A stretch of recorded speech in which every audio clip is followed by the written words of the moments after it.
Drivers, start your engines!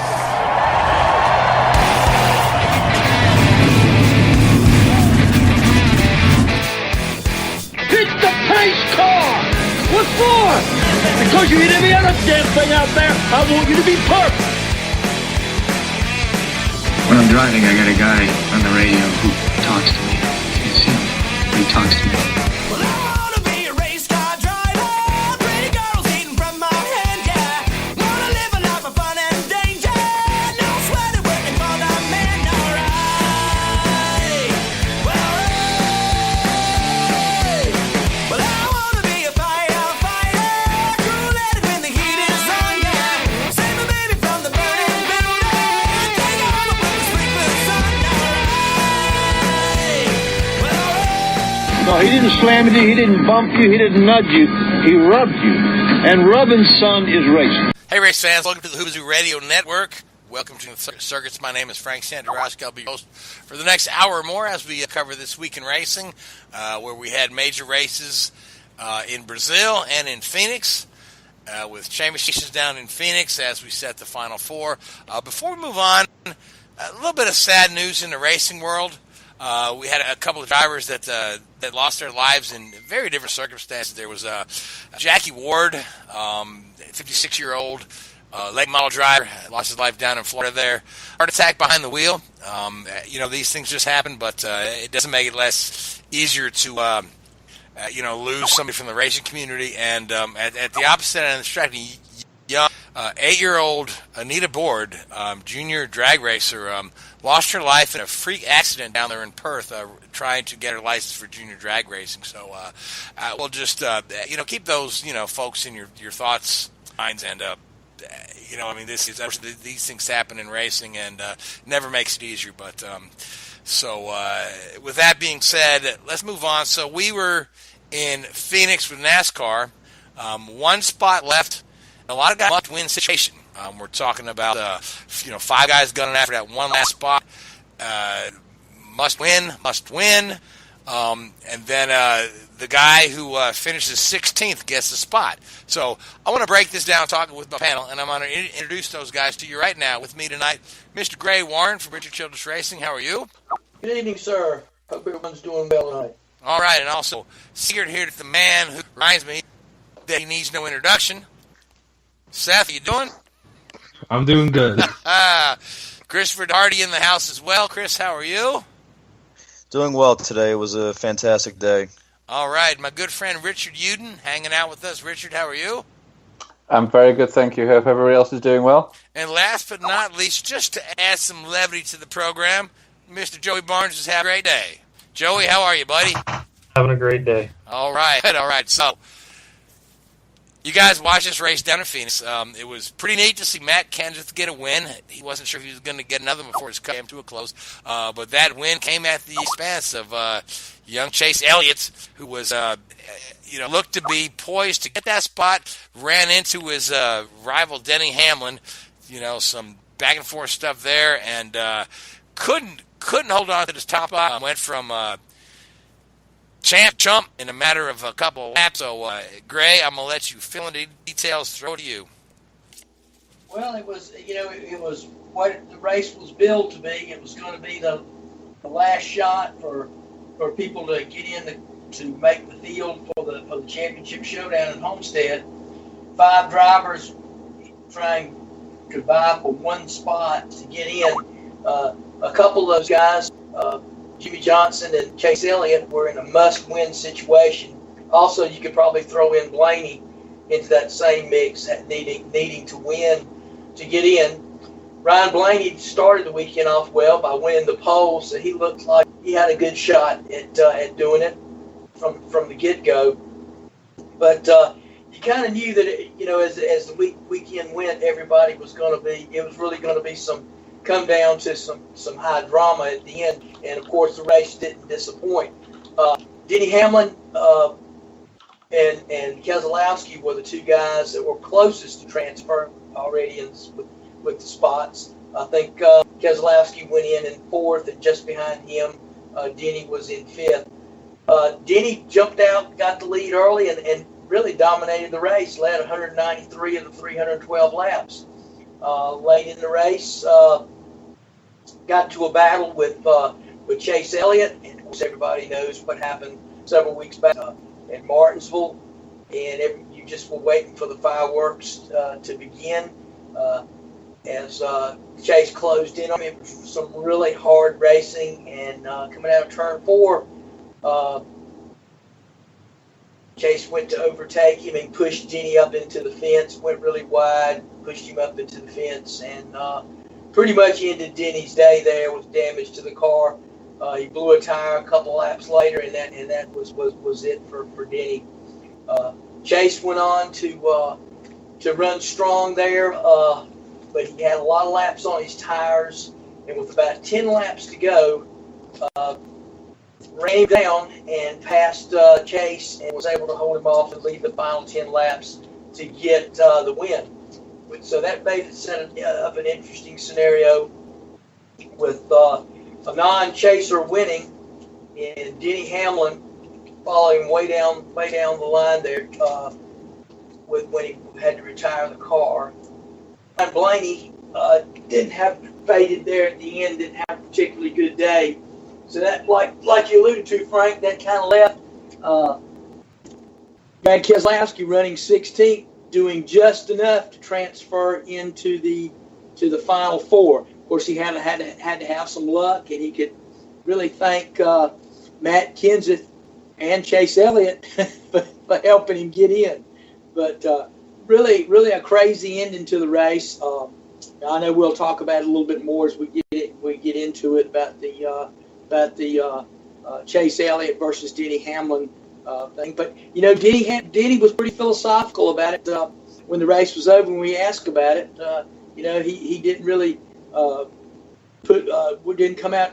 You would think really mad, but I think he stood that he got a little bit of payback after Martinsville, and he had to kind of realize that was going to come, in a track like Phoenix, and he kind of took his medicine, and he's ready to move on. When Chase Elliott was asked about it, he gave the old racers explanation. He's going to race other people like they race him, so he was bound and determined he was going to race Denny hard and throw caution to the wind, and he pretty much took the measure of Denny and won that battle. Yeah, interestingly enough, Denny has taken a lot of heat since Martinsville, and then Denny says after this it shows that he's no better than I am, or he's no worse than I am, or he's just the same as I am, which interesting comment, but but the cheers when Denny went into the wall, pretty amazing. And they villainized Denny Hamlin and canonized Chase Elliott between here. And just to read social media comments where everyone said, "Oh, totally different thing." Denny totally dumped Chase, and Chase only rubbed him, this and that. But it is like Denny said, it shows that they're no different. They're both gunning for that win, gunning for that championship. So Seth, they both the same. Exactly, and I would say they're probably even right now. So I would leave it alone right now. Don't carry it any further. I think they both gained a measure of respect for one another in the long run, and just generally how these things end up. So I think probably we can put the Denny Hamlin Chase Elliott feud to bed for the time being. There'll be other skirmishes, in their careers as we go on. But I think basically what the fans will look at, and reason that Denny has been so unpopular with the fans is, Chase is somewhat of a darling right now. He's a young gun. He's stepped into the 24 car. He's immensely popular right now, and fans want to see him win. They want to see Chase shed that bridesmaid label that he's got right now and get into victory lane. And he's come so close so many times. So I think a lot of fans thought he was finally going to win at Martinsville, only to have it taken away by Denny booting him there late in the race. And then of course he's had some other things happen to him on bad restarts and things like that. So I think that led to a lot of why Denny was getting the brunt of dissatisfaction from the fans. But it'll all go away. I don't think Denny's got the type of personality to carry that villain label like some of the other guys out there. But going on to, like you said, how Chase being a bridesmaid, I think this is his seventh runner-up finish before earning a victory. His father, Bill Elliott, had 6 before he finally won. I want to say Harry Gant had 8 before he finally won. I want to say the all-time record for a winner and runner-up finishes is 12. And I want to say that was Michael Waltrip, but I don't have the stat in front of me right now. But going back to Matt Kenseth, how fitting is it that his first career Cup start was subbing for Bill Elliott at Dover all those years ago, and what could be his final win was passing Bill's son Chase.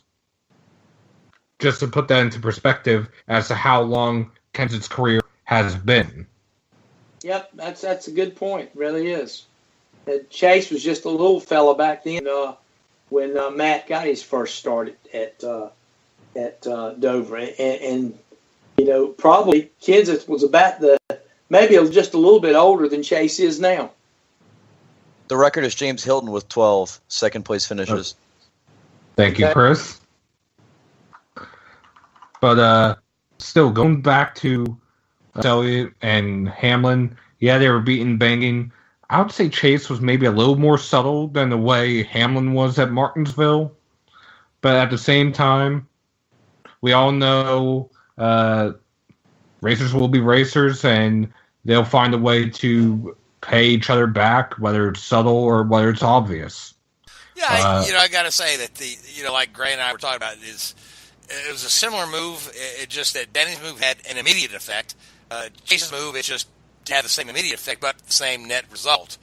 Out of the championship into the wall. Well, you got to look at the two different tracks they were racing on too. Absolutely, that had a lot to do with it too, because if you go in there and dump, dumping somebody going at Martinsville, a lot different than dumping somebody going into a corner at Phoenix. You got a lot more speed there, but still we characterize Phoenix as a short track, and there's other ways that you can race them hard and do it. I think Chase did it right. I mean, if you're gonna beat somebody up at Phoenix, that's the way to do it. Just push them up high, push them up out of the group, push them into the fence. And one comment on the whole scenario from Denny Hamlin's point of view, and I'm trying to remember the exact scenario in the race. I know Chase went on to lead for a number of laps there at the end, but if Denny had just let Chase through and held that 4th or 5th position, would he have got in instead of Keselowski? Chase had not won. Okay, so if he'd finished, say, 4th and Chase finished 2nd, then so you could argue there's a little bit of... No, at that moment, he was only 1 point ahead of Keselowski because of the points differential from the bonus points accumulated during that race. So that was actually a pivotal one position, losing the swap. Okay. Hamlin entered 19 behind, and he scored 19 stage points, where Keselowski didn't earn any. Yeah, at that point in the race, when everything transpired between Chase and Denny, Keselowski had rallied and was running closer to them up front. It wasn't until the end, after one of the last restarts, that I think. When Newman and the 41 and Eric Jones. Yeah, Eric Jones got last restart.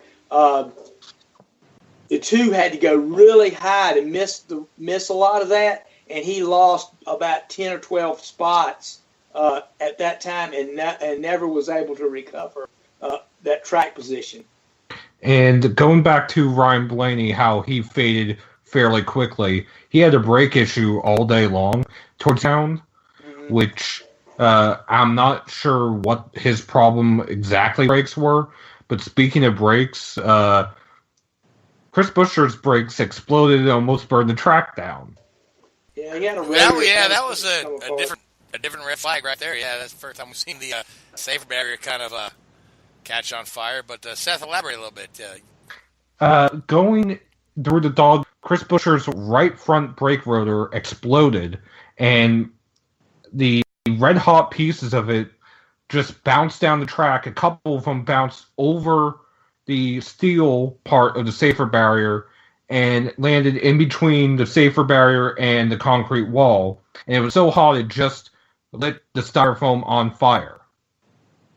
Because the safer barrier, as many people know, it's basically steel tubes, and in between the steel tubes and the concrete wall is styrofoam that lessens the impact that car would have with the safer barrier itself.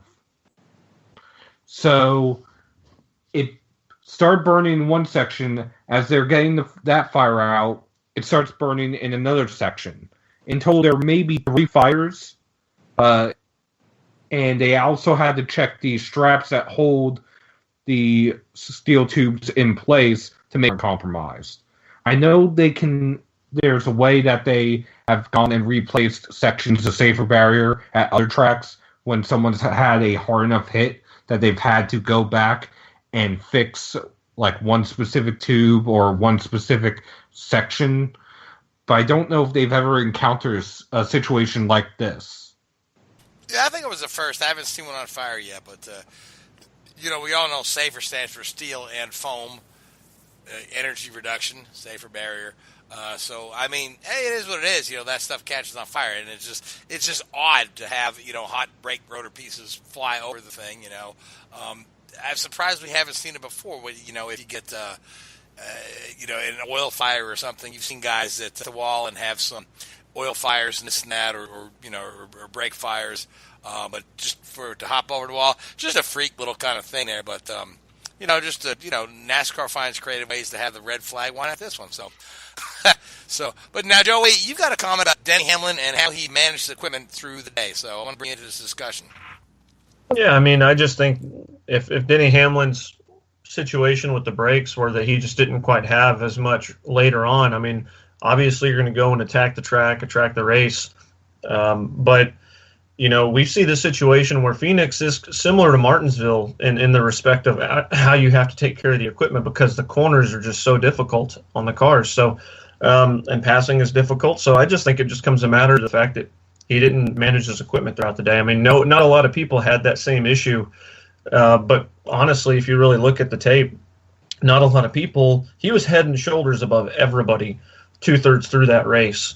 Reason being is because everybody else knew, hey, we got a caution after stage 1, we get a caution after stage 2. We really don't have anything until the final stage. And, what do you really gain by going out there and leading laps? Like, yeah, sure, you're in great track position, but his battle wasn't necessarily just track position. I know he's trying to do all he can because you're trying to get the bonus points, and you don't know how Keselowski's going to do. But, in a situation like that, you can't – you had clear – in my opinion, and I know it's easy to say from a desk chair versus behind the wheel, but when you're head and shoulders above the rest of the people in the race, you can manage the pack a little bit better. You can manage the race a little bit better. I've had a lot of people tell me in the past that it was more comfortable for them being in the lead than in second, third, fourth, fifth, because they could manage the race, manage their tires, manage their brakes, manage their equipment. We have different alterations with track bar adjustments now in the car, that we have a lot of different things that benefit drivers now than back in the day. So it just feels like another excuse. And this is another situation where Denny, late in the season, whenever it's a must show up moment, he looks like he's rising to the occasion, but something happens and takes himself out. And in this situation, a lot of it was lost track position on the road because some of the situations there late. Well, I think Denny went in with that team went in with the strategy, and they had a good car, and the car was able to lead because, like you said, he led 193 of the 312 laps.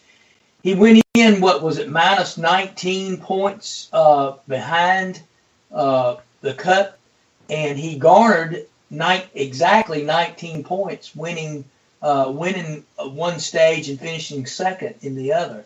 So that pretty much he erased that 19-point deficit and got him back, almost on even keel with Keselowski, and Keselowski wasn't having that great a day. So yeah, hindsight's always 20/20 when you look at it. But they decided that their best option was to attack and take the fight to those guys rather than kind of sitting back and seeing what was going to happen. I understand your point, and then, like I said, it's always more than one way to skin a cat. And sometimes, if the way you choose is the right way and you come out good, you look like the hero, and if you look like the zero. And of course, that's kind of the way it happened for Denny.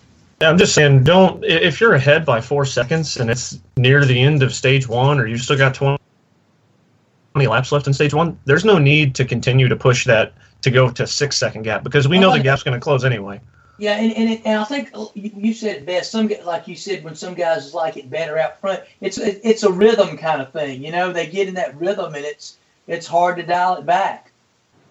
So Seth, you've got a couple thoughts on that as we're coming up to talk about the championship. So Seth, what can you add to this? Well, it's more about who's not fighting for the championship. For the first time since 1975, a Chevy driver will not be in contention for the championship. And for the first time since 2000, a driver with a Hendrick engine will not be competing for the championship. I mean, Ford hadn't won a championship on Ford Championship Weekend since 2004 with Kurt Busch. So, I mean, the streak's bound to end at some point, right? Yeah, the streak is bound to end. It's just, for me anyway, I just find it impressive, at least for the Chevy driver in general.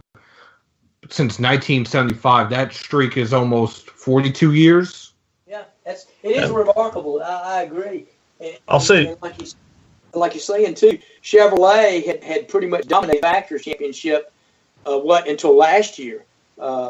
They did. Of course, Toyota won the Manufacturers Championship last year, but Chevrolet had won it. I forget how many years in a row prior to last year. So yeah, and then the fact that you're saying that this is the first year since 2000 Correct. There's not a Hendrick engine vying for the championship. Correct. That in itself is remarkable too. But it speaks to the consistency and the dominance of that program over the years. I'll tell you what else it speaks to, though, is think about a team like Stewart-Haas Racing, who were a Chevy program last year, had an affiliation with Hendrick. We've seen Hendrick just drop off the face of the map this year. I mean, they're nowhere near up to par for what they are. I mean, Jimmy Johnson was nowhere in the vicinity of what he is in championship form, but yet here we find Kevin Harvick, who, he talked about it at Texas a couple weeks ago. He knows he doesn't have necessarily the dominant package on mile and a half. Those belong to teams like the Joe Gibbs Racing and the Furniture Rose of the universe. But he knows where his strengths are, and it's mostly he's seen the program improve as of late. And I think that it speaks volumes to what Stewart-Haas Racing has done with Ford, especially when you look at Toyota works more in unison than any other manufacturer in the sport. Most of the time, I think y'all can speak to this. RCR is pretty strict to RCR and RCR affiliates. They don't go outside the walls, right? Not too much. Yeah. I mean, there is a sort of parent umbrella over all the Chevy teams. So there are sort of the Chevy key, which are Hendrick, RCR, and Ganassi. And they do work together on a number of projects. And I think they're looking to start to do that more and more over the coming years, seeing... Excuse me.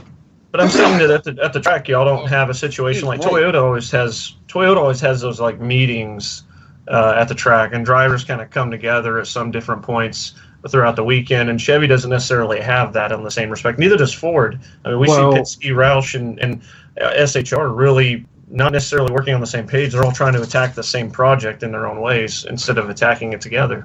Well, I think you're going to start seeing more and more of that, though, as Chevy have realised. I mean, at the end of the day, Chevy's the only team that really has, or the only manufacturer that really has two key teams with RCR and Hendrick. At the end of the day, RCR want to beat Hendrick and Hendrick want to beat. So it is quite a difficult set of circumstances for them. There's obviously something to be said about backing one particular engine, particular chassis development organization.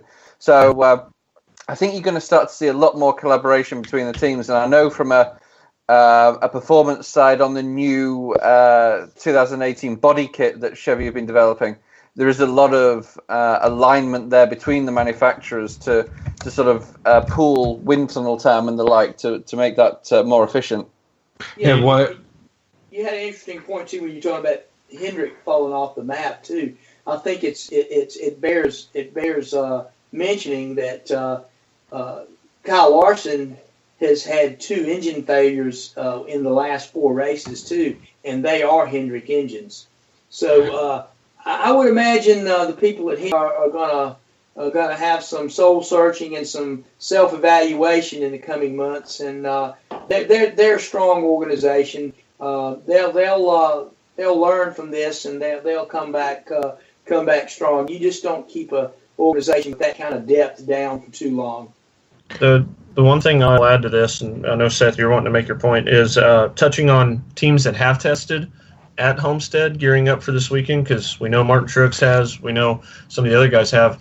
Kevin Harvick's actually the only one of the 4 that hasn't yet. And they asked him about, the reason why. He's like, honestly, the way that the track is, the grip level changes so much and it's so sensitive, it really doesn't matter because there's such a different drop-off and such a different dynamic from what you get from testing versus what you get on race weekend that there's really no point. So I found that interesting that they elected to do something different and see if it plays to their favor or falls off dramatically.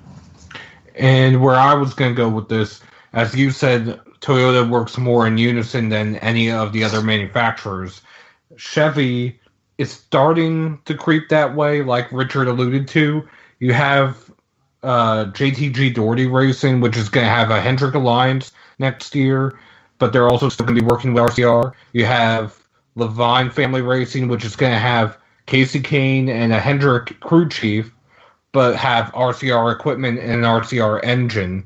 So they're sort of starting to head down that road, but they're taking it a lot slower than Toyota did. Yeah, I still don't know.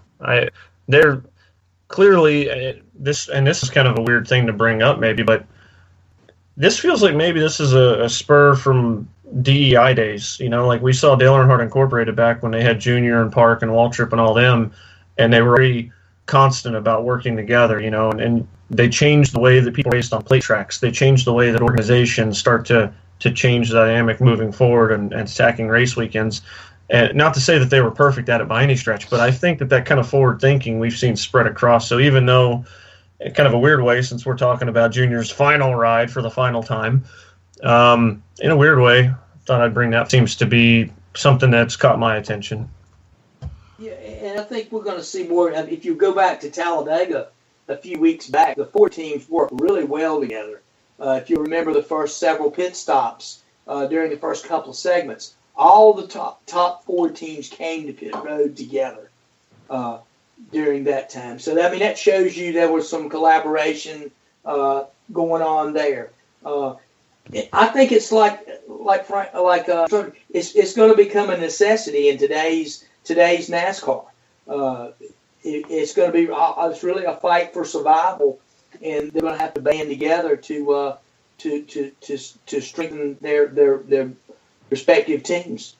I mean, it's becoming as much as NASCAR tried to prevent it from happening, it is becoming a money-driven sport, and it's pretty well acknowledged that the budget that Toyota works with and the budget that Ford works with is pretty considerable, and in lots of ways on par or maybe even higher with than what the Chevy teams run. So you've got to be smart about it. I mean, Chevy can't go out and spend an unlimited amount of money, but to some extent, the money they do have, they've got to be smart about it and where they can best spend their dollars to get the best return. And I think the new bodywork that they're developing for next year will help. And I know that Toyota and Ford have gained performance through that bodywork over the last 12 months, 2 years. So we'll see where they go with that. All right, guys. So let's talk for just a minute about our championship 4. Now, we had Brad Keselowski took the last spot with a really quiet day, a mistake-free day, but quiet day that ended up in 16th place, which, after all the discussion of must win for everybody, he just kind of slides in. So you've got Brad's in there, Kevin Harvick's in there, Martin Truex is in there, and so Kyle Busch. So we're going into Homestead. It's a winner-take-all situation. Points are all reset. Who do you guys like?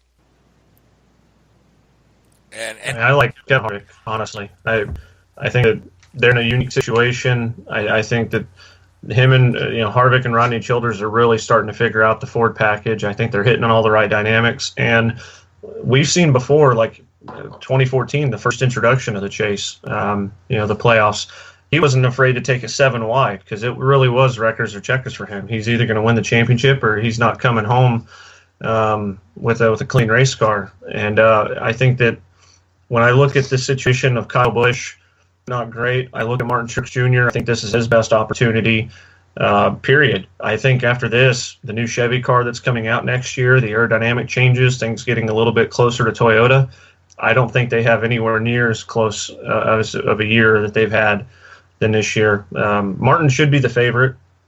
And then obviously Brad, who I feel like this is the best culmination of racers that we have over the last 4 or 5 years, all clumped up into one group, which is how it should be. And it's nice that we finally have that to find out maybe who's the best of the last 4 or 5 years, because after this, guys like Blaney and Larson and Chase are certainly going to be in the conversation more so moving forward.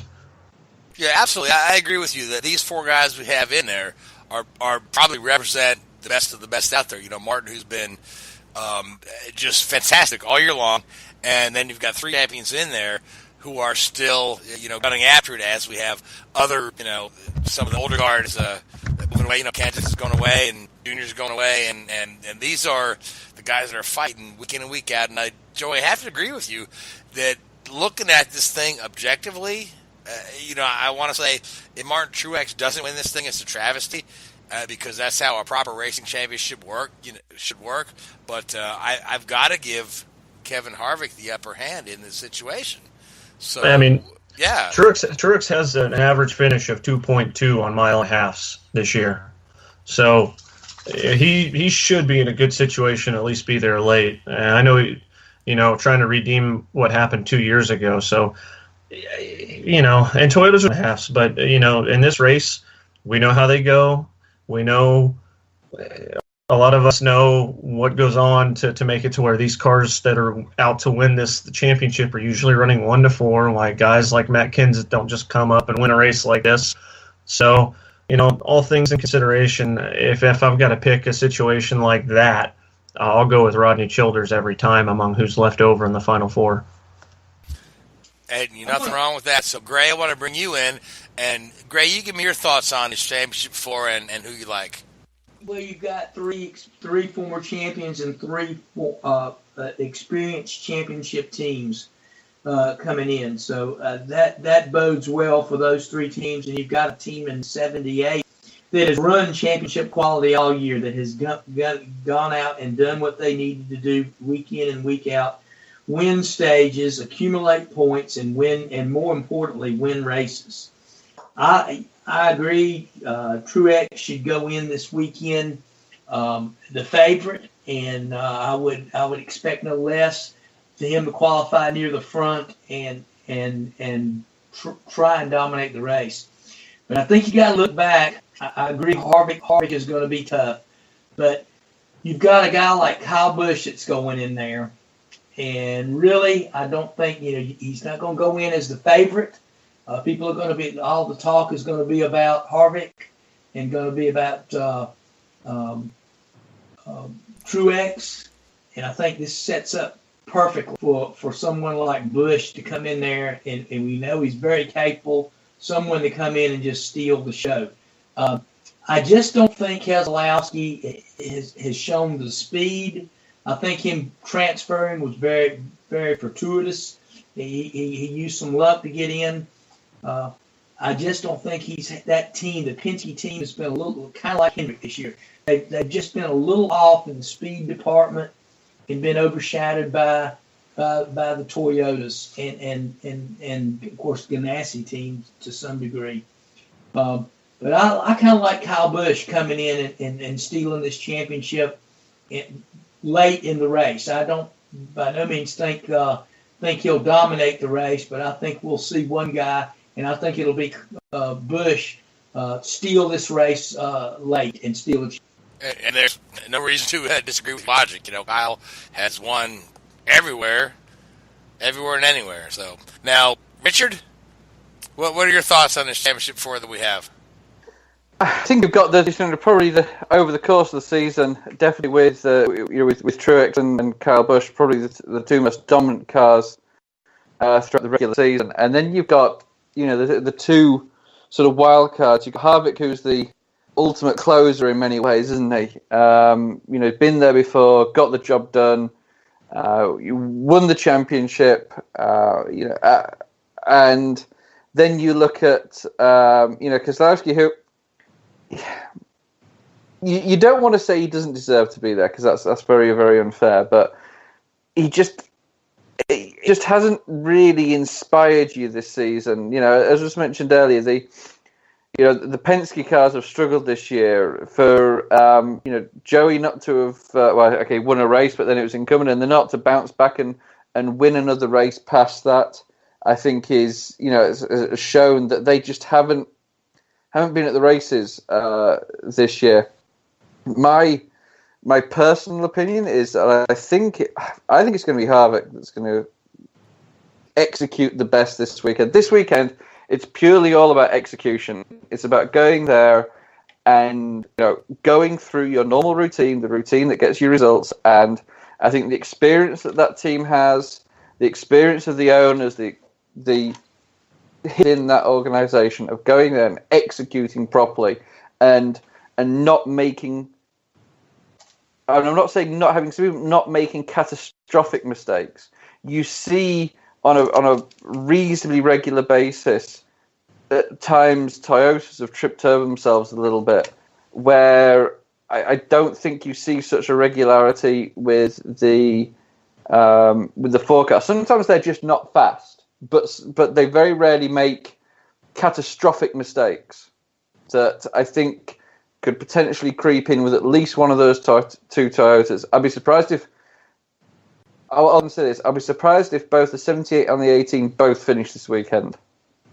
You make a good point about mistakes, and the 78, even in a lot of those wins that he's had this year, they have had to overcome mistakes and have had the sheer speed to overcome them.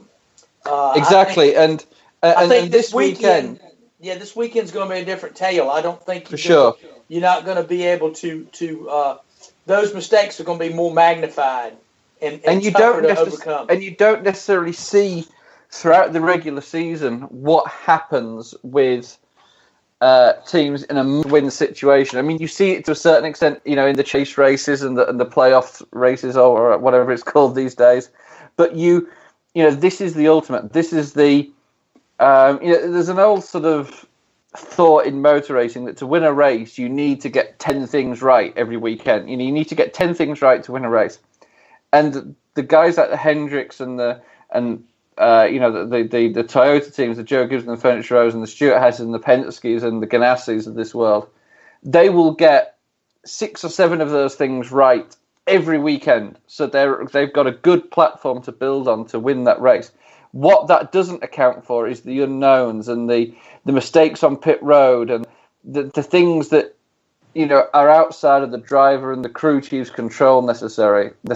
So I think it'll be interesting to see how they cope under that pressure and how they react to it and how they also react to other teams being in a must-win scenario as well. Because, at some of the races this season, the Kansas, for example, the 78 had the dominant car, but the other teams didn't need to push them. The 4 car and the 18, they're like, okay, well, let him win it. Whatever. We're not going to lose too much sleep if he wins. This weekend, they will lose sleep if they win. So they've got to go there and they've got to push. And it'd be interesting to see how that 78 not only reacts to the pressure, but also of the situation, but also the pressure of other teams putting pressure on them, which they maybe haven't had so far this year. Wow, that's an interesting perspective, Richard. Yeah, because if you think about it, the 78 has not been in a must-win this year at all. No. I mean, No. this last, the last 3 races, Truex was locked it up, halfway through it, and without having to win a race, and he didn't win a race, and he's done well, but again, that's. The way this format is set up, it puts that pressure on that last race. So, and if these guys raise their game to that level, more power to them. If they don't, that's why everybody's picking Harvick. So, I agree. I think the 78's going to with more pressure on them than anybody else. A huge amount of pressure. Absolutely, yeah. Because everybody looks at it as it's their championship to lose. Yeah. It is. So, Christopher, let's bring you into this. Chris, what are your thoughts? Well, Keselowski's won a title at Homestead. So has Kyle. So has Kevin. The only one who hasn't is Truex. Quite frankly, given how much Truex has done this year, I think that this is his time to actually make himself a champion. And I think that would be a fantastic story, especially considering, what his girlfriend's gone through. Although I think that if I had to pick someone else who was going to go for this, I think Kyle would probably have to be my second choice for this one. All right, now Seth, you've been quiet because I made you last. Because I know you're intimately watching this. So Seth, I really want to hear your insights on the Championship 4. Well, going back to must-win situations and Homestead, Kevin Harvick's been there before. He's won. Kyle Busch has been there before. He's won. Martin Truex Jr. has been there before in 2015. He didn't win. Keselowski, this is actually his first time in the Championship 4 since this system was put in place. When he won the 2012 championship, it was the old-style playoffs. And to a certain degree, he kind of lucked into it. At Phoenix the week before in 2012, Jeff Gordon took Clint Boyer, famously. And then at Homestead, all he had to do was finish 15th or better to secure the championship. And that was no matter what Jimmy Johnson did. Johnson ended up having a mechanical issue and didn't finish the race. Keselowski finished 15th right where he needed to be. So Keselowski really, at least in a championship situation, has not been in a must-win spot. He has been to move on from one round to another, Talladega 2014, for example, but not for the trophy. So you could actually argue that there are 2 drivers that haven't, both Truex and Keselowski. With everything Truex has done this year, it's hard not to pick Truex. I mean, he's almost won any given Sunday.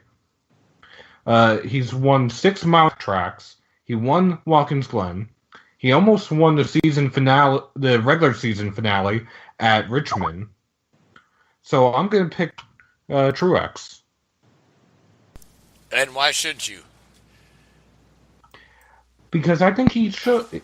I think he should. I think his team, with everything they've gone through this year, where do I start? Cole Pearn losing his best friend. Everything that Sherry Pauls has gone through. Barney Visser with his heart attack. Everything they've overcome this year. It's hard not to pick them with the pressure they've been through every single week. Absolutely, yeah. It does appear they're on a mission. Yeah, and like I said, so now we're getting to my pick here. Again, I've said if anybody other than Martin Truex wins this thing this year, it'd be a travesty because, us, old guys like Gray and I, the guy that wins most races of the year should win the championship. This format does not lend itself to that at all. I still think Harvick is sitting in the catbird seat, honest to God. I'd love to see Keselowski win, but just the way he kind of eased into the final Final Four doesn't make me want to put money on him to win it. I like to see him win it. He's my guy, but again, I've got to say this thing is probably Harvick's to lose at this point because he's got the just his reputation as a closer. So I'm going to go with Harvick, much as I'd like to see Keselowski win it because I like Keselowski, much as I like to see Truex win it because I think Truex deserves it. But Truex won the consolation prize of regular season champion. So is what it is, guys. So we have other championships to decide on for championship weekend between the Truck Series and the Xfinity guys. So, Seth, you want to take us through what we're looking at there? Well, in the Truck Series, you have defending champion Johnny Sauter. You have multi-time champion Matt Crafton. You have the regular season champion Christopher Bell, who has a series high wins this year. And you have rookie Austin Cindric. Cindric got in on a little bit of a controversial move, turning Ben Rhodes on a restart. You could argue that Cindric was there. In the end, Cindric got in, Rhodes didn't. Rhodes ended up collecting Crafton in the wreck. Anyway, Crafton, coming out of the medical center, had said to TV that he had told Ben to make sure that the 19 doesn't finish Homestead. So that's a little bit of a storyline to maybe watch, maybe not. Anyway, point is, you have the head games going on. So you have the two past champions, Bell, who was there last year, and you have Cindric, who's running for Brad Keselowski Racing, that's shutting down this year. So as far as which one of them will win, I would say either Sauter or Crafton just because of the experience. Bell, they've had the equipment this year. Maybe if his teammate Noah Gragson doesn't get into him like how they did at Phoenix, maybe Bell will have a chance. But that should be an interesting fight to watch. In the Xfinity Series, you have three junior motorsports drivers. You have William Byron, Elliott Sadler, Justin Allgaier, and you have Richard Childress Race, thanks, Joey. Daniel Hemrick. Daniel Hemrick. Anyway, going back to that championship, Allgaier's without his crew chief after a loose brake hose was found in post-race tech at Phoenix. You have Byron, who is leading the series for regulars anyway, with wins. You have Sadler and Hemrick, who don't have any wins, but still could win the championship, and for the second time in series history, we could actually have a winless champion. And that's one of the problems with the Xfinity Series, which we hope to correct next year, right, Seth? Next year, about one-third of the scheduled Cup drivers won't be competing. This year, it was more just 4 races. If you want to say veteran Cup drivers, they could only run 10 this year. Next year, they can only run 7. But the ones who have less than 5 years experience can run all but the playoffs and the Dash for Cash races. So that amounts to 11 races out of 33. Yeah, I mean, conventional wisdom says that JR Motorsports is going to walk away with this thing, but I got to say, out of considering the future of the sport and where everything's going, I would really love to see this be a mano-a-mano fight between William Byron and Daniel Hemrick, because I think the world of both of them.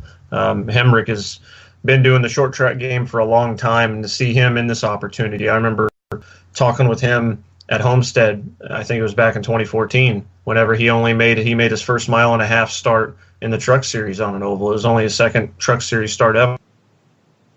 So come a long way, and I think that it's nice to see that kind of progression whenever we see these Cup guys. I don't want to necessarily say squander opportunities, but when sponsors back these Cup guys, it really limits how often we get to see guys like this flourish and rise to the occasion. And just a note on Hemrick and Byron, just how far the two of them go back as far as racing against each other. They both raced against each other in Legends cars here at Charlotte Moore Speedway, at Concord Speedway. But William Byron's first late model start was in one of Daniel Hemrick's cars. Just how coincidental that is. And there's a lot of people who don't know that. Okay, so Seth, who do you like for championships in both series? The Truck Series, I'll go with Crafton. All right, Xfinity. That's a toss-up. I'm just going to pick William Byron because he's the one that's been winning more races this year. All right. And I'll go with Austin Schindler just because I know his dad. That's it? You don't have another pick there? No, I don't know. You're just very quiet. Like, I'm going to pick Austin Cindric because I know his dad. Quiet. Yeah, why not? So, anyway, Joey, you've been meeting me all night. So, Joey, I'm going to let you talk about the Formula One Grand Prix in Brazil, where we saw Ferrari take a checker flag. So, Joey, talk us through the... For once. For once, yeah, because Ferrari had 0 F1 win before this weekend. So... Joey, There's a comment there, Chris, but I'll leave that alone. Leave it alone. Yeah, talk about Brazil. So, I mean, qualifying was a little compelling. Lewis Hamilton crashed out of Q1, so kind of left a few things there. Bottas gets pole. We see Ferrari 2-3 right there, led by Vettel. And getting to the race, Hamilton actually had to start the race from pit lane, battle all the way up through the field. And off the line, Vettel actually had a better jump than Bottas, so Vettel pulls ahead. It's more or less stayed that way. It was kind of status quo most of the race. It's pretty straightforward for the most part. But, we only a 2.7 second win. I say that lightly. But because everybody at the front was pretty well compact. We saw Hamilton go through the field, finishes fourth behind Kimi Räikkönen. Bottas captures second. But more often, I was actually caught off by the opening lap sequence because there were cars pretty much all over the place. In Sector 1, we saw Ricciardo and Ocon, Magnussen bang wheels. We saw Ocon he ended up being a victim of circumstances because Grosjean couldn't hold his line going into 5. And so it became a situation where over the course of it, we saw 4 or 5 cars off track. Ocon, his first DNF in his Formula One career. Other DNFs include Brendan Hartley, who I believe, and you might correct me on this, Richard, but I think it was another Renault engine failure. Yeah, which was deliberate, apparently. Is that right? No. Yeah, okay. Apparently, yeah. They put it in wrong, even though Renault officials are. Yeah, they're the guys that put it in. Yeah. Yeah, I mean, it's not like there's a little bit of play when you put in a multi-million-dollar engine into it. It sort of fits, yeah. Oh, they used a number 6 screw rather than number 8. God. Yeah, I mean, my bad. Who gets that sort of stuff wrong? Yeah.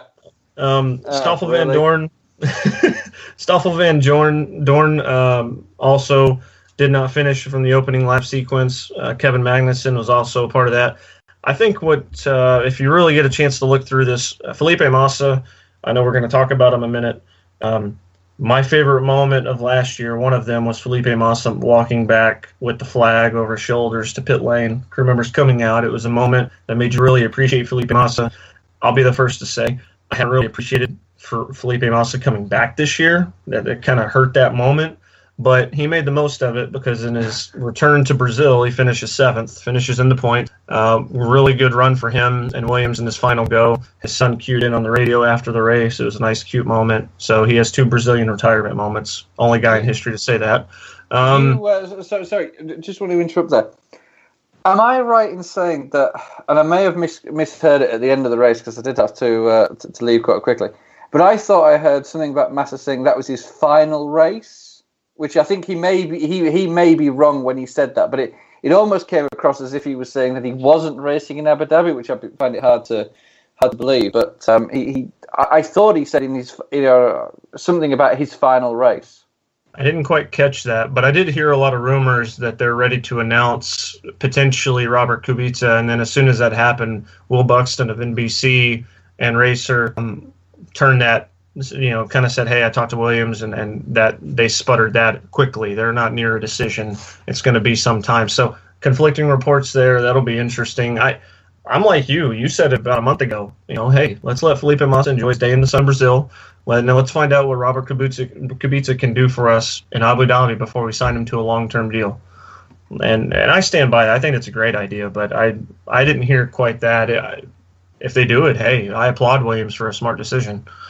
Yeah, I mean, I think it's been mentioned on the show a few times. The potential issue with that is obviously the insurance payout that obviously Kubica is getting for not being able to drive. If he does drive, then obviously he'll forfeit that, and we don't know the intricacies of that. He's obviously, if he does come back to Williams for a 2-3 contract, whatever it may be, obviously that contract will have to more than cover any insurance penalties that he'll receive. Yeah, tell you what, though, kind of looking down this order, the Red Bull duo of Verstappen and Ricciardo got 5th and 6th. Alonso sandwiched Massa there with 8th. Sergio Perez in 9th. The final guy in the points is Nico Hülkenberg in 10th, who led Carlos Sainz. Hülkenberg first car a lap down. Good run for Pierre Gasly. He's out of the points, but it's in 12th. That circuit doesn't really play. When you really look at the circuit, it's very hard on cars. There's not a lot of places to pass. So when you really look down the order and see some of the names at the bottom that maybe didn't, usually we see the surprise Toro Rosso higher up in the order, the surprise Renault higher up in the order. This was really a track that featured the status quo. We expected Ferrari, we expected Mercedes. I thought that every Renault except one finished the race, Renault powered car.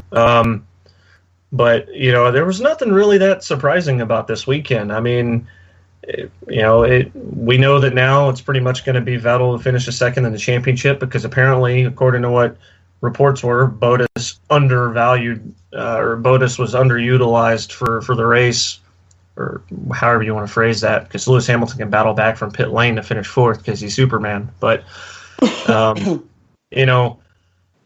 can't fault Bottas for finishing 2nd here. I mean, Vettel just had when Vettel, I think you can speak to this, Richard. When you are a driver that has that kind of superior, I don't want to say superior, but when you have that kind of talent, when you have that kind of drive and that kind of mindset, and you're, let's be honest, the number 1 on the team, it's difficult for number 2 to overtake you, even if they're from another team. Somebody like Hamilton and somebody like Vettel, when they have that drive and that ability and that want to, they're not going to be stopped that day. And so I think this is just a good setup it's a nice moment for Ferrari to get a win. They needed it, double podium. It was a really nice battle for 3rd with Raikkonen holding off Hamilton there. But, I mean, ultimately there's nothing really that stood out. I have read that that Hartley and hung up on Ocon today, that Hartley and Gasly are almost set to be confirmed next year. I don't know if that's a multi-year, just a 1-year situation, but we'll see how much they like that Honda power. I know that Alonso recently said that that's maybe something to watch because there's been some complaints about Renault power. So, but I mean, Honda will get it right at some point. At some point, Honda will get it right, and they put too much money into it not to. And I think that could be a pretty shrewd move by the Red Bull group there and Toro Rosso specifically.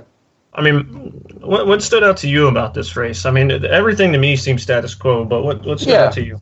I mean, there's a few tracks out there which tend to see sort of the sort of Noah's Ark element, as they call it in the sport. They do the 2x2 formation driving, and Barcelona is one of them. Probably Interlagos is another one, where driver really sort of doesn't have such an impact on the performance. It is just purely the car's ability, and there's a little bit of a difference around Interlagos because you've got the very, very fast, long, straight sections of Sector 1. Sector 2 is the sort of tight, twisty infield sector, and then 3, you're heading back up around the lakes there, and you've got to pretty much flat out for the last sector. So you did see typically that the Mercedes, Williams, basically Mercedes-powered cars were dominant on the first and third sectors, and then the Red Bulls and the Ferraris and the McLarens were sort of the class of the field in that middle sector. But it was pretty much It wasn't a boring race by any stretch. I mean, excuse me, guys. Sorry about that. No, it was as you'd expect. You know, there was no great shock. I mean, obviously the biggest thing from the whole weekend was, Hamilton crashing in practice. Qualifying there and having to start from the back. And I mean, Hamilton did what he could do. He passed the cars that were slower than him. Would he have been able to challenge Vettel if he'd started up at the front? I'm sure he could have done. They were pretty stout in Friday. They dominated Friday practice, and they were pretty stout in F3 as well. Sure. I mean, it was one of those tracks again. You look at how you pass people around there, and the problem with it is the main overtaking opportunities obviously down into turn 1 into the center S there.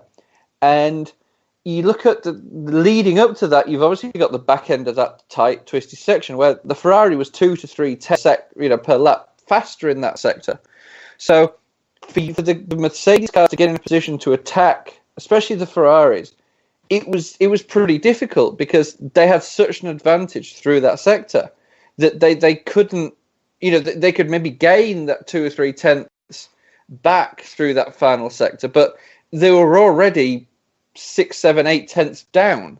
So it's sort of the track plays quite well into making it hard for people to pass when there's not a clear speed differential. I mean, as we saw Hamilton sort of drive through the field. I mean, not being critical of it, but was it that hard for him, really? I mean, half the field wrecked in the first lap. Yeah, I mean, you lost 3 or 4 cars there, so you got a free pass on a number of those. I mean, the big one also got a free pass on Grosjean. I mean, anything can happen when you're trying to pass him. I'm glad you brought that up, actually, because Frank was chiming in the chat with that. Is like he was wondering what happened with the Grosjean penalty, and that was a very strange penalty, wasn't it? I mean, at the end of the day, what happened with Grosjean was his back end stepped out and he collected somebody. Yeah. Is that a penalty infraction? Is that causing an avoidable collision? It's not bad. I mean, yeah, you could argue it's bad driving because he's let the car go there. It's very, very difficult thing. If it's a bit like looking back. I don't know if any of you guys remember. Now I'm gonna say it's 2001 in Austria when Nick Heidfeld had brake failure going up into turn 2 in Austria and careered off through the grass and T-burned Takuma Sato, and Takuma was actually trapped in the car. It caused that much damage to the tub. But was that Heidfeld's fault for causing an avoidable accident? I think they've got to be very, very careful with how they hand these penalties out because that was a little bit, a little bit unnecessary. I think Charlie Whiting's just tired of hearing Grosjean ask questions in the press briefing the free driver briefing. But I guess just notables. So we have something more coming out of Brazil. The Marcus Ericsson Pasquarello line. Some future doubt with Sauber in the direction of things. Ericsson actually outran Wehrlein in a head-to-head battle this weekend, which is not usual. Ericsson comes with money, but at the same token, and it hasn't always performed up to that seat, but obviously showcased it good. But I guess the other note I'll make is this: what the hell is happening with Haas? We've seen them kind of collapse more so in a monumental way than Ferrari. I mean, Grosjean has the penalty, but even without the penalty, let's just say he goes off course, he's still finishing 15th or 14th in this race. Yeah. And it makes you think that the chassis in the car they've developed is actually quite a difficult car to set up. That basically they go to a track on the weekend, and if the car's quick, it's quick. If it's slow, it's slow. And cars can be like that. It's a very, you can have one car where you add an element to the front element, often it'll make a huge difference. You'll have other cars where it'll make no difference whatsoever. And again, you look at it and everybody says, they make changes to the car throughout practice and the like. And in reality, they don't make such huge changes. It's not like NASCAR where they take massive swings at the car to try and, bring it into the track. Each and every Formula One team, and this goes from Mercedes down to, Sauber, they will have obviously Sauber on smaller resources, but they will have a team of engineers that will pre-race determine the setup of the car going into that weekend. And if you want to look at it from a percentage point of view in terms of the adjustability of the car, I'm guessing they're going to be within less than 5%, maybe less than 1% sometimes. The top teams will go to Mercedes and Ferrari and Red Bull quite possibly will go to a weekend and not adjust any wing angle, not adjust any suspensions, maybe for qualifying, but they'll be predetermined. Well, no, they can't because of Parc Fermé these days. So, what the car when the car is assembled at the track, it's pretty much how it races. They'll make very, very, very few changes to the car throughout the weekend. I'll do even better on this. Haas has an updated, up to the same level engine power unit as Ferrari. They're on par power unit with, and we're seeing where Ferraris are now. Obviously, it's the same thing like with Mercedes, and you got Williams and Force India. Obviously, that extra money to help with the aerodynamics in the chassis is a big deal, and that's why Force India and Williams don't run to the same level as Mercedes. But when you look at this weekend, a 1-year-old Sauber engine in new chassis, updated aerodynamics, as updated as Sauber can get, outran with two drivers that we really don't know much about. We would pretty much say that Ericsson is the equivalent of Charles Pic, and in some respects, this is a Caterham type of situation at Sauber, and yet those guys at Sauber with the outdated Ferrari engine, they outran Haas. Yeah, and another thing to consider is my understanding, and I don't know what the Sauber situation is, but I believe I'm right in saying that the Haas isn't just purely the Ferrari engine. There's the drivetrain in there as well. So there's the gear, typically with the gearbox, because the way the rear suspension is mounted to the gearbox, that will typically lead the rear suspension design and geometry, and you're never going to be a million miles away from it. At the end of the day, when you're looking at rear suspension design or any suspension design, the main purpose and the main design points are focused off your mounting point.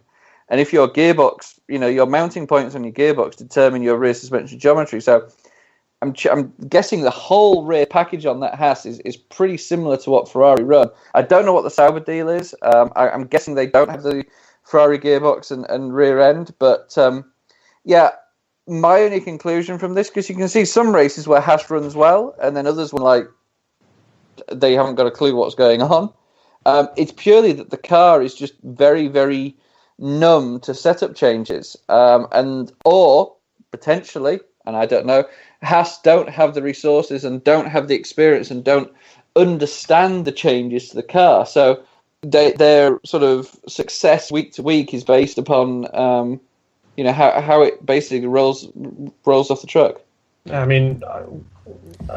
think when you look at Sauber, the way Toro Rosso has performed this year, I think that's where you're going to see Sauber next year. They're going to be in that 7 to 10. They're going to have the drivers. Even if Wehrlein is still there, everybody knows that Leclerc is going to be amazing. That chassis is obviously proved it. I feel like that's almost like a McLaren situation. Chassis is proved its worth. We're just waiting for more power. That said, I guess I know Frank wants to kind of close the show up, but I guess I'll leave it with this.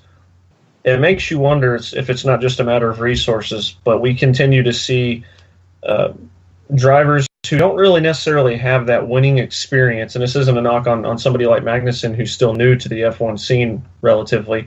Somebody like Grosjean's never been in a winning situation. So you look at Williams, they went out and they grabbed Felipe Massa some years ago, and they put him with Valtteri Bottas. When you see a situation like that, Felipe Massa was there to help develop Williams in a year because they were down for a little while. They're not nearly as down as they once were. It makes you wonder if maybe they should rethink things at Haas. Not necessarily saying Grosjean's a hell of a talent, but I think that at the same token, the infrastructure has to be built to I don't want to say coddle the drivers, but build some more stability and continuity, because clearly there's conflicting engineering going on here for them to be a dud or something good on a weekend. Well, it's like, almost going back to what we discussed earlier, going into Homestead this weekend.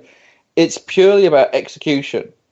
It's about going through, and I know there's variables in it, and that do get thrown in, but if you take Mercedes, Ferrari, Red Bull, these top guys, again, they will get 7 or 8 of the things that they need to do to win a race or get the optimum performance out of their car. They'll get those things right every weekend because they're experienced, because they know how to execute the plan. They know how the car is going to react to a certain change. Very rarely these days in Formula One do you hear a driver say, "Oh, we made changes to the car; it didn't do what we expect." Very, very rarely do you get feedback like that. I think it is, I don't think the issue at Haas is driver driven. I think it is engineering driven, and that's not necessarily engineering by design, but engineering by setup and by development. I mean, you go back to the late 90s and McLaren, Coulthard had won a couple of races and Häkkinen had, been competitive, but, they went and dominated 98 and 99 with drivers that didn't have, great championship experience, but they executed properly and they executed repeatedly and efficiently. And I think that's where some of the smaller teams and the newer teams do struggle, is this concept of execution and knowing how to react when something isn't right and having procedures in place. Formula is a very sterile environment, and it's not all about driving by the seat of your pants and the sort of the Gilles Villeneuve sort of style driving. It's all about almost like a air traffic control, for want of a better word. Everything should be very mundane and very boring, and you just execute. Yeah, I guess the one counter argument to make against ourselves here, in some respect, would be that Haas joined pre-2017, pre-crazy fat tires, new aerodynamic era, so having to adapt to two different eras of car from an aerodynamic standpoint and from just a power standpoint certainly doesn't help their argument there. But anyway, there's not an F1 race this weekend. All the focus is on the championship finale for NASCAR. So as far as picks, do you think Lewis will be there this weekend? Oh gosh, in Homestead, he might be. I don't know. So listen, I have one more. Anywhere there's a camera, Lewis will be. I got one Haas before we move on. I know Gene Haas has said he's in for the long haul, and it says that he's really in for the long haul. Because of his pocket, we still haven't seen a major sponsor on that car. Do you think he's going to be a couple years in and out, or do you think he's going to try to build that thing? The point of Haas Formula One effort was to grow the Haas brand, his CNC machining, etc. And he said this at COTA last month, is that it's done all of that. He had shows in Germany and this and that and the other, and that said, once you've already reached that ceiling of having kind of that global brand recognition, if your Formula One team isn't up to snuff, invest in it a little bit more than you already are, which is a tall order to ask and a huge investment to try to barter for. Or you've already done the goal, so what do you have to gain from it? And you close it down, you continue your world domination with your CNC machinery. I think that if they don't get their act together, they're dangerously. This feels like the U.S. soccer team now that I can bring soccer in a conversation. The Irish soccer team. Oh, you guys have been trying all night to work that into the show. But I think that if they don't watch it, they're dangerously close to becoming the afterthought of the grid, the next Caterham, the next Marussia, because the money to put into it, the engineering situation, like what Richard was alluding to, and let's be honest, they're not in a situation where they can bring over a winning, older winning veteran. I'm sorry, but Kimi Räikkönen isn't going to just be like, my time's done at Ferrari. I think I'm going to go to Haas. No. So you're not going to be able to get anybody with veteran status to help lead that team either. And I think that they don't. Once they hit their peak, I wouldn't be surprised to get out. So I guess I don't know if that answers your question or not, but. Yeah, that does answer my question. I know his goals were not entirely revolved around winning and becoming a Formula One team, but I just at this point I don't know if she's in for the long haul. The reason I say a lot of that though is because I see how much Honda is getting invested in this sport. I see how much Renault is starting to back McLaren. You're starting to see the pieces of the puzzle fit together before we get to 2020, 2021 on those rule regulation changes, and I think that. Because of that, and we already know what McLaren are. We know how much they want to win, how much they want to build that chassis up. We know what Williams are. It's safe to say that Sauber fluctuates. A couple for 5 or 6 years, they're kind of a mid-pack team. For another 5 or 6 years, they're kind of in the back. So they just flip-flop depending on that occasion. So The unknown here is Haas, and it really comes down to them. I mean, but when you compare them to Williams and McLaren, No, these are teams that have been in the sport for decades, that know the ups and downs, and That's my point, though. Really understand the sport. Yeah, exactly. Yeah. That's my point. Is when you see them in and ship it in, they were trying to do the same thing that Haas did, and where are they now? If I can just quickly step in here, there's sort of 2-3 points I wanted to make on this thing with Haas. You look at the Red Bull model. The reason Red Bull got involved was for exactly the same reason that Haas have got involved.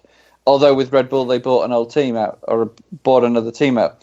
That was to develop their brand in the Far East, and they've done that. And now they're sort of like, well, what's our next phase? Where's the next step? They come in and they're now looking to partner with other big technology companies and big engine partners around the world. So you're going to see that come through with Red Bull.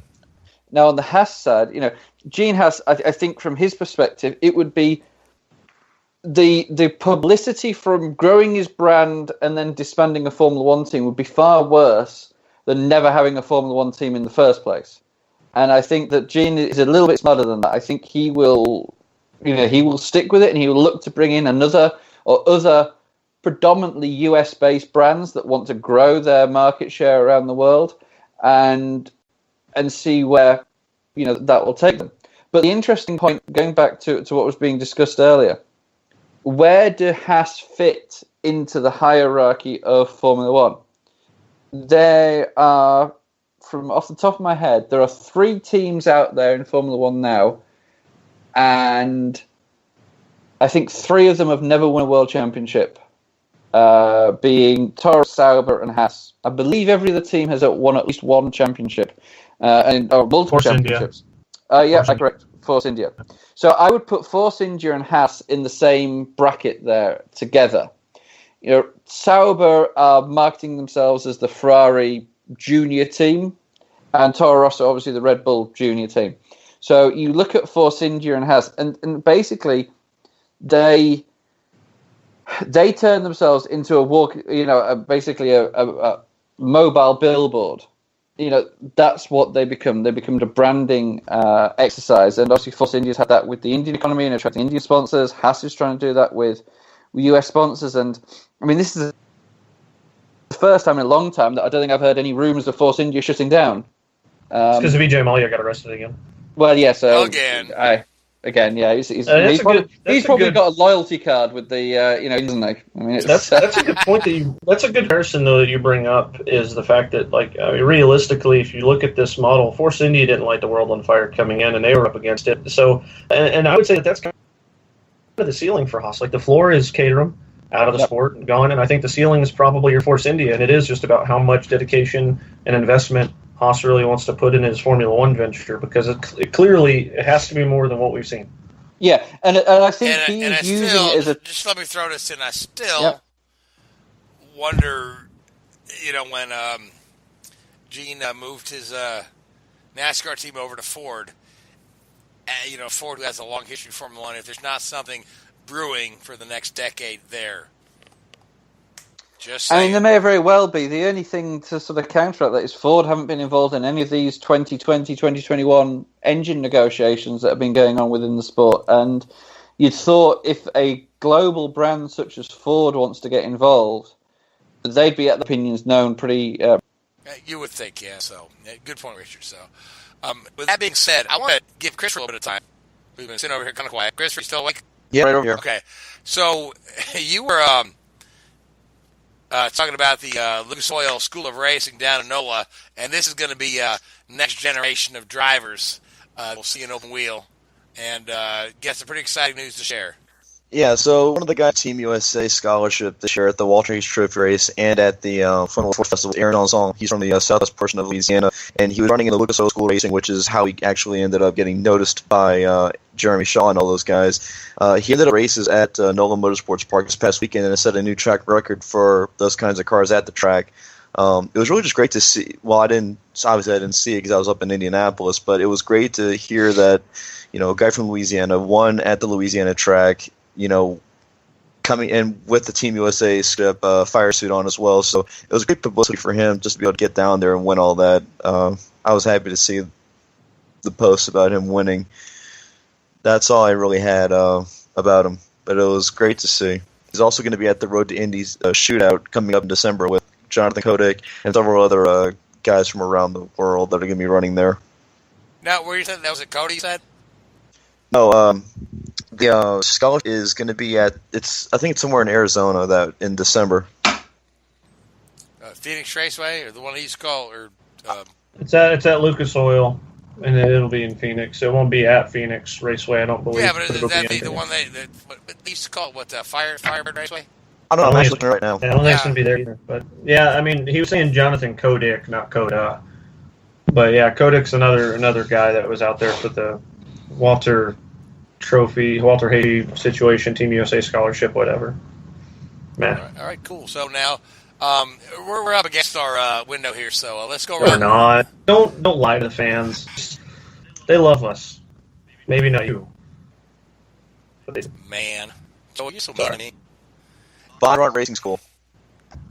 Yep, that's where it's going to be. Bondurant Racing School, that's at... yeah, it's definitely not Lucas Oil, my bad. No, but that's the old Firebird Raceway. It used to be called Firebird Raceway out of Phoenix. Isn't that where Aaron Senna drove a Penske. Yeah, that's what I was going to say. Yeah, that's where Senna drove Penske there, wasn't it? Yeah. Right, yeah. And that's Bob Bondurant, who is my wife's great uncle. We're in this our really awkward part of the show where there's like silence after every one of us talks. I think it is about time. All right. Just I was going to say I was going to go around for final thoughts, yeah, because we're just about done here. So, Gray, my man, you've been quiet through this whole Formula One thing. So we got NASCAR Championship weekend for all three series at Homestead. But what are your final thoughts for the evening? I'm looking forward to a good race. We've got 4 quality contenders shooting it out for the championship. It's going to be winner take all, and I'm looking forward to a heck of a race Sunday evening. Awesome. Seth, what are your final thoughts going into the championship weekend? If Matt Kenseth wins again, hopefully Ross Kenseth, his son, doesn't get too excited like this past weekend. He was driving home from college and listening to the race on the radio, and when Kenseth won, he had a lead foot and got pulled over. Oh, that's funny. I hadn't heard that story. That's pretty neat. Yeah. I'll tell you what. I'm also guilty of listening to a NASCAR race on the radio in the car and vicariously trying to do it with the gas pedal. So, good stuff, Seth. Richard, final thought for the evening. So, what's going to be the biggest out of Homestead this weekend? Is it going to be who wins the championship, or is it going to be Junior's final race? One or the other, or both. Seth said it could be an uncumbered finish.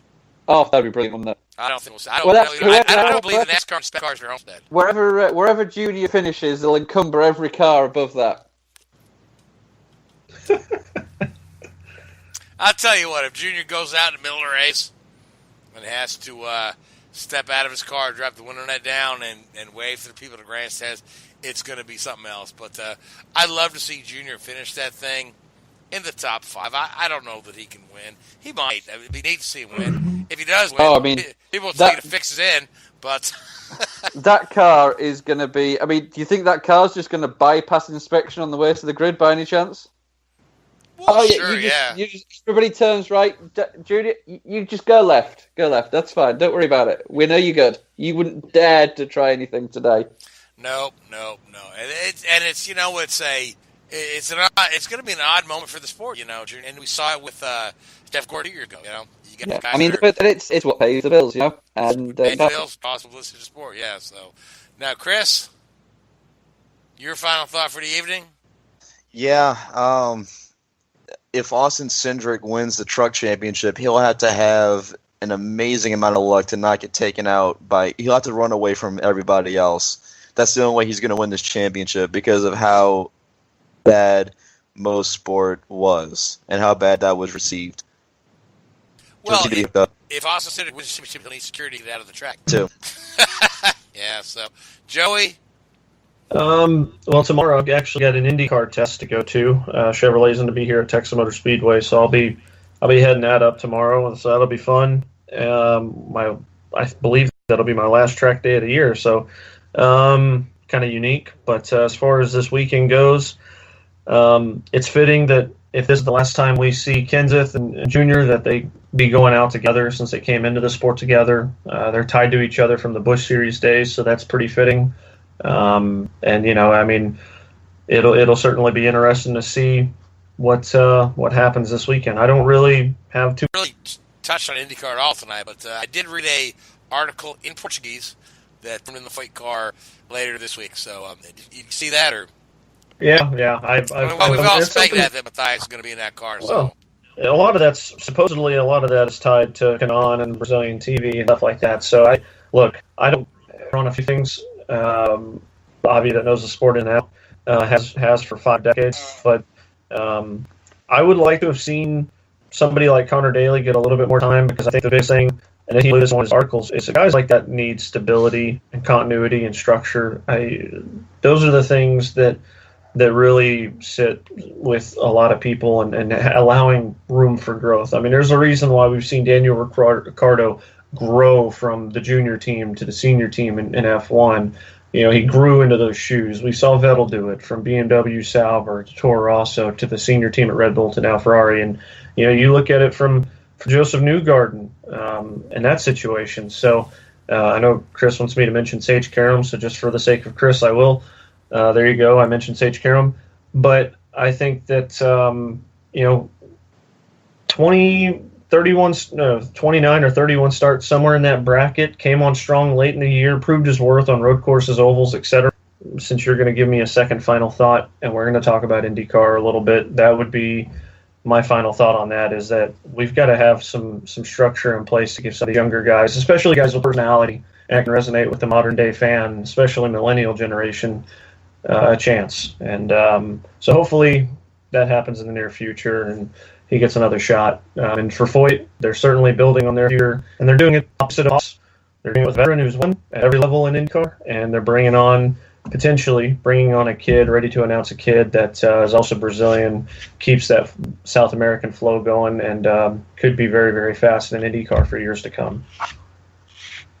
Yeah, back to the point of, I read the same Robert Miller article you did, and it's like, I think that I had to give for shake when you compare him to Newgarden, who was, for lack of a better word, nurtured by Sarah Fisher and the engineering team, that team, Hartman, and they kept him, they stuck with him, and they put him in a situation to win when that team merged with Ed Carpenter's team. Joseph was right there, and look where Joseph is now. Roger Penske driver, champion, and ready to take on the world. Connor did not have the same opportunity. Well, here's the thing, and then we can wrap this little bit up on, is just Newgarden approached everything and attacked everything very diligently, very methodically, and he made sure that he was going through the rigors of every little thing. He wasn't, and it's going to come off as a slight or a slight, and it's not meant to, but he wasn't. We all know you're kind of snide. So. Yeah, but he wasn't doing what Connor was doing for a little while, and that's, Instagramming dead mouse parties and concerts and things like that. Wasn't necessarily embracing the rock star persona, and for a while there were some questions as to where Connor's commitment really was. And we've seen that he's changed up his diet. He's over here Instagramming more about him being in the gym and working out and things like that, and taking things more professionally, because he knows that this opportunity isn't for long, and he's working to get back in it because the talent's there, but is the mind there? And we're seeing there, and that's certain, is that Joseph's mind's in the game for quite a while. They both have the same level of talent. It's extraordinary, but it's just a matter of the mental capacity of where we're at in the sport. And it remains to be seen if Connor finds a place to, just space out next year. So we'll keep our fingers crossed for him. There's very few seats left. My final thought, and I'll go back to the NASCAR Championship weekend. We've got 4 different guys here who you could each make a claim to be a good champion, and 4 guys who can each claim to maybe does deserve a championship. So with that being said, we'll see what happens in Homestead. It's going to be a barn burner. Hopefully, it won't be the safer barrier burning up, but we'll see what happens there. I want to thank Who's Ready Never hosting us. I want to thank you, Gray, Richard, Joey, Seth, Chris, for a great night tonight. To the listeners, have a good night. Thanks.